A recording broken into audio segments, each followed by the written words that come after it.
ఆదికాండము 4వ అధ్యాయము. ఆదాము తన భార్య అయిన హవ్వను కూడినప్పుడు ఆమె గర్భవతి అయి కయీనును కని, యెహోవా దయ వలన నేనొక మనిషిని సంపాదించుకొన్నానెను.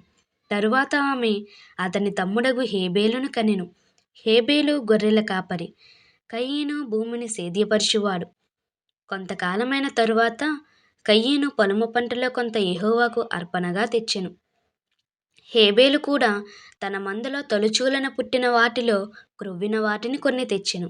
యెహోవా హేబేలును అతని అర్పణను లక్ష్యపెట్టెను. కయీనును అతని అర్పణను ఆయన లక్ష్యపెట్టలేదు.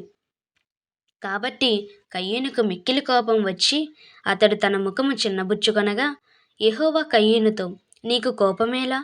ముఖము చిన్నబుచ్చుకొని ఉన్నావేమి? నీవు సత్క్రియ చేసిన ఎడల తలనెత్తుకొనవా? సత్క్రియ చేయని ఎడల వాకిట పాపము పొంచియుండును. నీ ఎడల దానికి వాంఛ కలుగును, నీవు దానిని ఏలుదువనెను. కయీను తన తమ్ముడైన హేబేలుతో మాటలాడెను. వారు పొలములో ఉన్నప్పుడు కయీను తన తమ్ముడైన హేబేలు మీద పడి అతనిని చంపెను.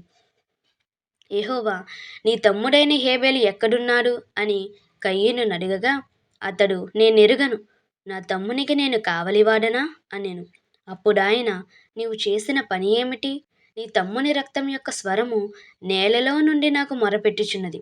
కావున నీ తమ్ముని రక్తమును నీ చేతిలో నుండి పుచ్చుకొనుటకు నోరు తెరిచిన ఈ నేల మీద ఉండకుండా నీవు శపింపబడిన వాడవు. నీవు నేలను సేద్యపరిచినప్పుడు అది తన సారమును ఇక మీదట నీకియ్యదు. నీవు భూమి మీద దిగులుపడుచు దేశదిమ్మరవై ఉందువనెను. అందుకు కయీను, నా దోష శిక్ష నేను భరింపలేనంత గొప్పది. నేడు ఈ ప్రదేశము నుండి నన్ను వెళ్ళగొట్టితివి.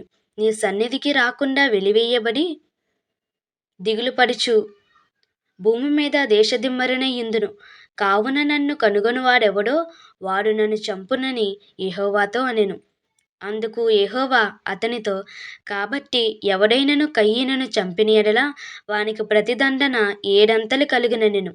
మరియు ఎవడైనను కయీనును కనుగొని అతనిని చంపకయుండినట్లు యెహోవా అతనికి ఒక గురుతు వేసెను. అప్పుడు కయీను యెహోవా సన్నిధిలో నుండి బయలుదేరి వెళ్ళి ఏదెనుకు తూర్పు దిక్కున నోదు దేశములో కాపురముండెను. కయీను తన భార్యను కూడినప్పుడు ఆమె గర్భవతి అయి హానోకును కనెను. అప్పుడతడు ఒక ఊరు కట్టించి ఆ ఊరికి తన కుమారుని పేరును బట్టి హానోకను పేరు పెట్టెను.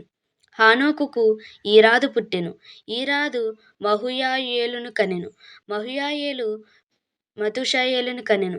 మెతూషాయేలు లెమెకును కనెను. లెమెకు 2 స్త్రీలను పెండ్లి చేసుకొనెను. వారిలో ఒక దాని పేరు ఆదా, రెండవ దాని పేరు సిల్లా. ఆదా యాబాలును కనెను. అతడు పశువుల గలవాడై గుడారములలో నివసించు వారికి మూలపురుషుడు. అతని సహోదరుని పేరు యూబాలు.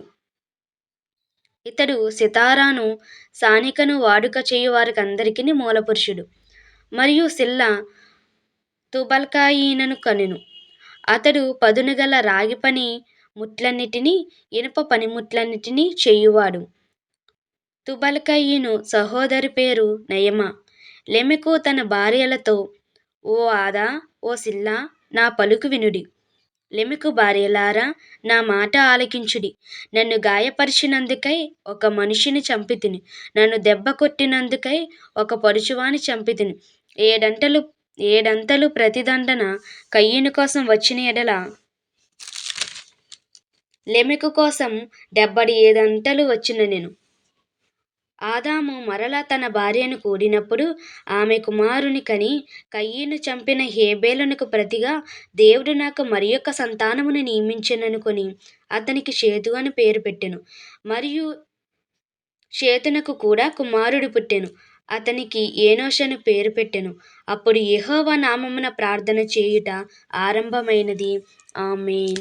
దేవుని లేఖన భాగము మనందరి హృదయములలో భద్రపరిచి ఫలింప దయచేయును గాక.